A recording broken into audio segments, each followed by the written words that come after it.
Hey guys, welcome to this Friday in your Maxillary week. I hope that you've had a wonderful week. I'm Dr. Myrdalis Diaz Ramirez. I'm the creator of the Maxillary Mastermind and the podcast Design Your Physician Life.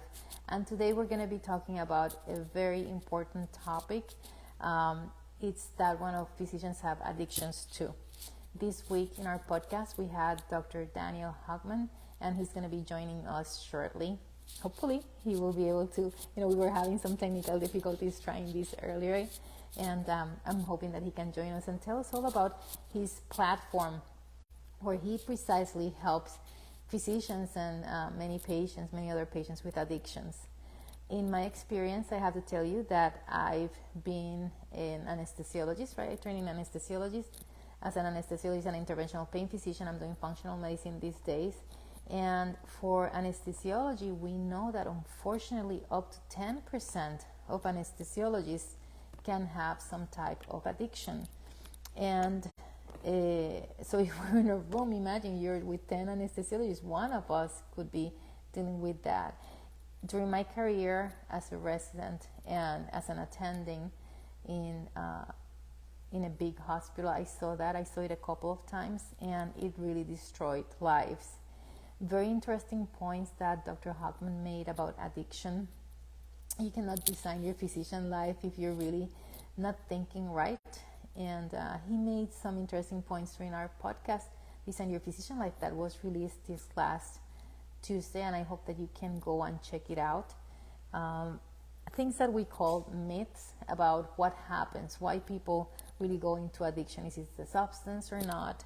There's certainly a lot of biochemical pathways that are affected with when somebody is exposed to these substances, but there has to be some underlying cause for that, as was what he was telling us about, and I hope he can talk to us a little bit more. So I'll tell you some stories about these physicians.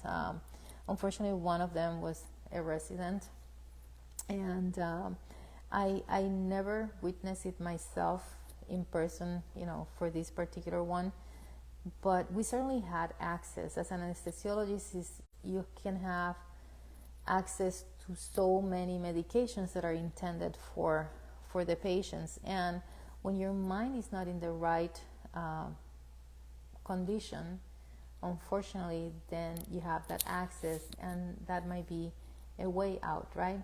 Maybe nobody's gonna notice. Maybe I have I can use this and everything will be fine because the patient will be taken care of. I can still function this way. And what happens is that their use increases, right? There's more need. The effects were off.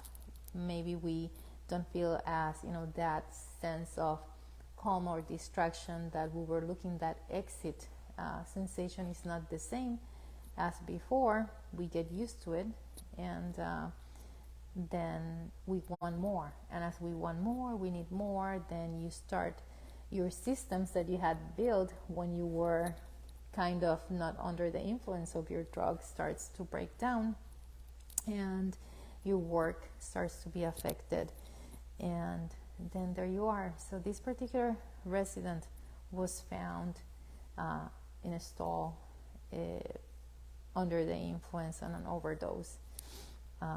There was another situation where this particular physician had been through the war. It was the Persian Gulf War, and they came back from there. Pilot, wonderful, brilliant physician, and the whole family was affected. We knew the family. And what happened was that we saw the work being affected. So what happened in that case is that they were my attending, and we would go to the operating room, take the medications for our patients. So the way, if you're an anesthesiologist and you have never seen this, so you go into the anesthesia room and you have many things that you have to prepare. You have to prepare the patient, you have to prepare your room, you have to prepare the medications that you're going to give to those patients. And in this case, we would like divide and conquer. So the anesthesiologist, the attending anesthesiologist would get the medications, I would get the patient ready, and then we would come together, meet in the room, and then provide anesthesia for that patient. And I would notice in this case that the patients, I would give them medication and nothing would happen. Medication, what I'm telling you, like, if you're having surgery, somebody's like opening you somewhere, we have to give that patient medication, not only to be asleep, but also while they're asleep, they have to get medication for pain. And that medication for pain, most of the time, is going to be in the form of opioids. And yes, you've heard about several things about fentanyl and Dilaudid, but that's where we use them, right? The medications in the operating room to safely take care of our patients. And these anesthesiologists attending would give us the medication, and then, unfortunately, the patients would not respond to the medication that we were giving them. And then we're thinking as residents that the patients maybe didn't tell us something, because it said that up to 70% of patients who have addiction will not tell their anesthesiologist what they're using. So that's something that we have to take into consideration. And I would think, what happened? Like, this patient didn't tell me that they were using something, because I would give and give and give more medication that the attending had given me, and they would not respond. Their blood pressure would be very high.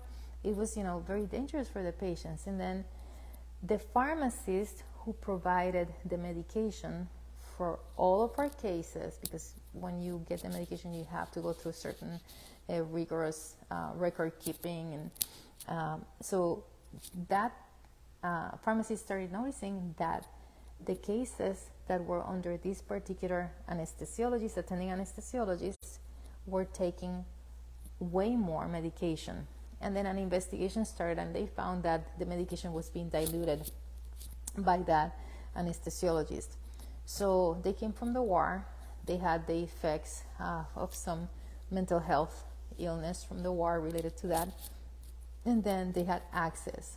And by having that access, not necessarily the substance. So we think, why are anesthesiologists having so much harder time with addiction? It's like, it's access, right?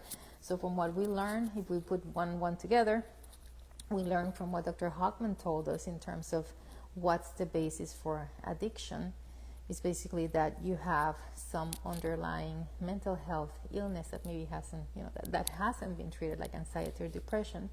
And then you get access to something that's going to, for a period of time, make you be in a different state of mind. So be like, maybe not feel depressed anymore, not feel anxious anymore, be calm, or be just away from that feeling. And as an anesthesiologist, then we have that access, and I saw it through my colleagues, and I saw the families being destroyed. So to Dr. Hockman's point, having lived through that, we know that that combination can certainly be lethal.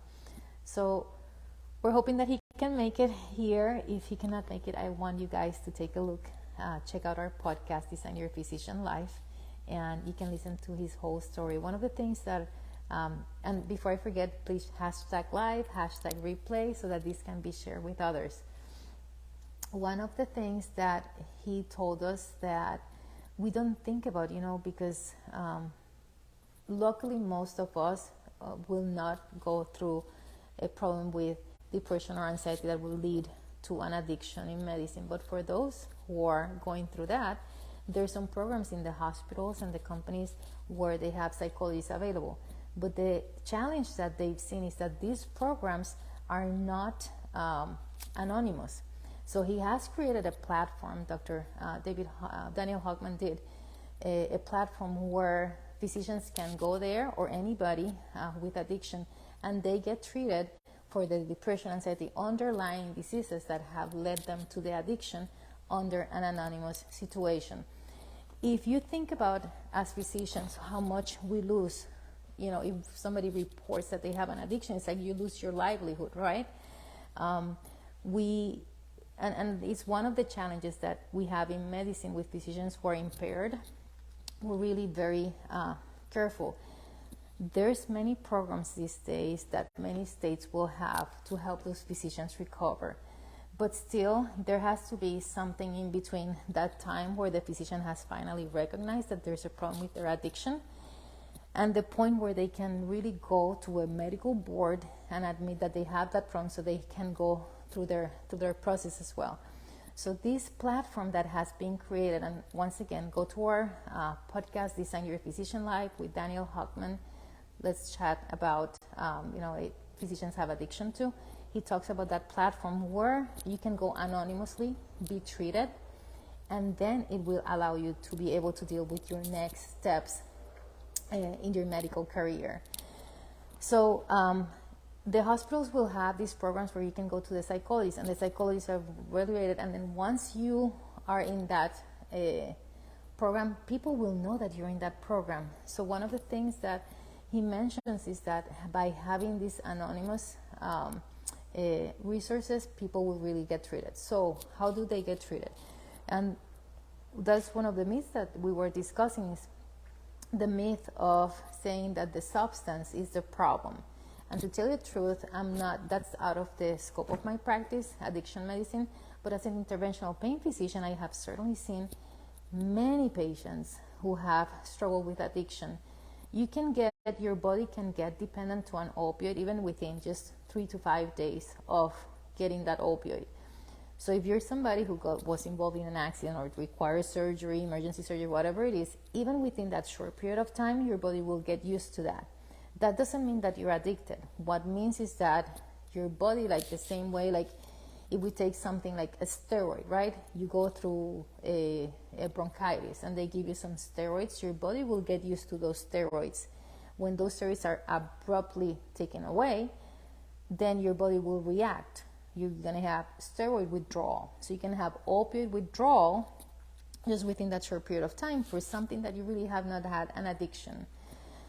There is dependence, which is that sense of the dependence when your body will get used to that substance and it's not interfering with your life. Once it starts interfering with your daily routine, with your social life, your work life, like you have to get that substance to survive. That's when addiction is. So treating addiction is not necessarily part of my practice, but referring patients to addiction is. And as physicians, we are not an exception. Unfortunately, that there are some of us that will develop that. So recognizing the problem, if you know of somebody who has this situation, what you will notice, the first things that you're going to notice is that they're not doing what they're supposed to do, either socially or for work or with their family. They're starting to fail. So when they're starting to fail on those things, that's where we can talk about addiction. If you have somebody who's taking a medication as prescribed for their pain, and in interventional pain management, historically what we want to do is try not to have patients take medications, have them become independent and as functional as they can without medication. That's what we will try to do. But for some of the patients who we've tried all those things and they have to take medication, and at the end of the day they're able to function because they're taking the medication as prescribed so that they can commit to their daily routines and function, then that's not an addiction. Obviously, for everything and anything, we want to try to do the most natural way. So in terms of anesthesiologists, that's been my experience. I did see it twice. It can be up to 10%, and it's when you have that combination of the mental problems plus the access. Right now, we're still waiting on Dr. Hochman to join us. I know that he was going to join us during his break. We'll see if he can join us. But I don't want you to ideally, what we'd like for these physicians is to get help. The big myth that he was saying is like, people think it's all about the substance. And if you take a look at what the 12 steps programs do and all these places where we send patients for detox, short term, they might take away the substance. They might do things where you don't need that substance anymore physically, but they haven't eliminated the basic problem that took that patient, that physician in this case, to be undergoing through, an addiction. They say, once an addict, always an addict. And yes, especially if you don't treat the underlying problem of the depression or the anxiety for that physician, or the PTSD, or whatever it is for that physician.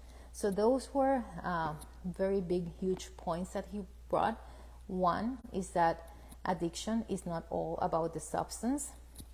Number two is that addiction basically will happen in the presence of some other mental health issue that is not the substance. On isolation, just being exposed to that substance is not going to be making you an addict. Usually it's going to be that patient has an underlying mental problem, health.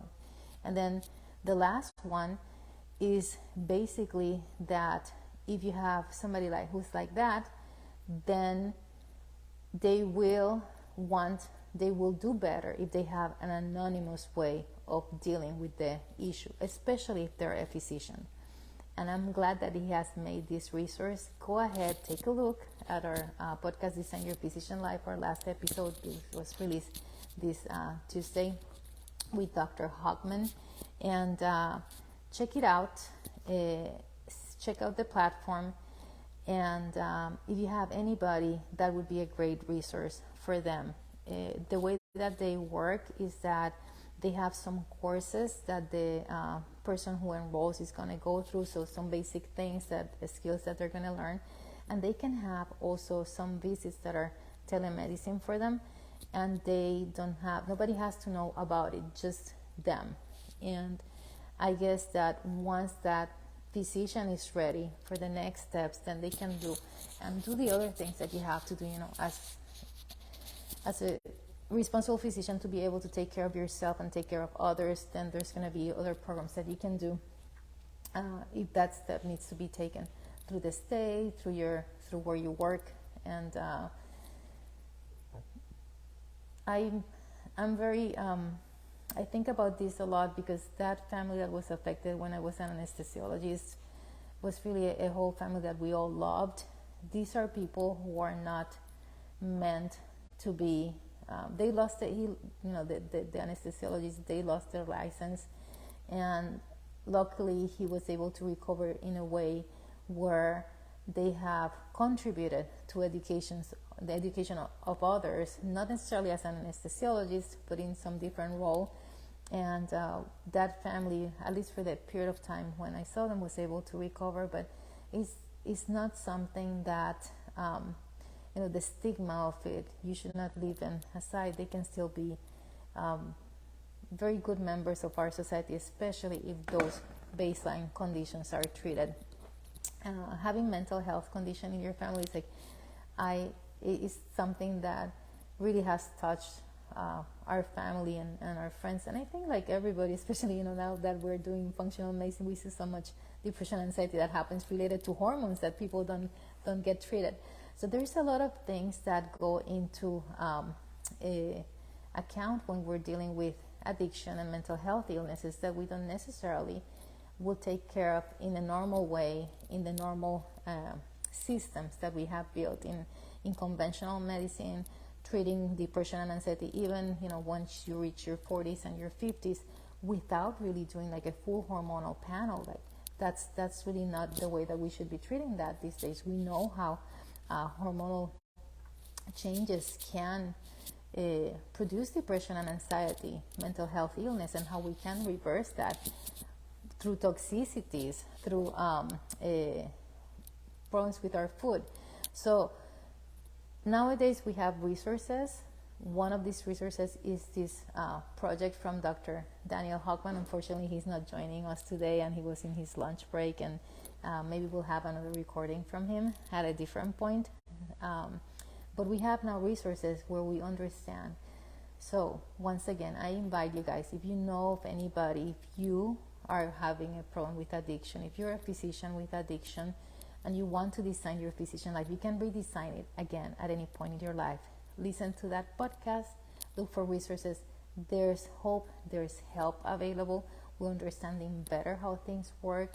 It's not about the substance, it's about a problem that you have that can be treated, and there's anonymous resources for you. I hope that you guys have a great week. This has been an amazing learning experience with Dr. Daniel Hockman, and we just have to keep learning, lift each other up, and we'll see you then next week. Have a great weekend.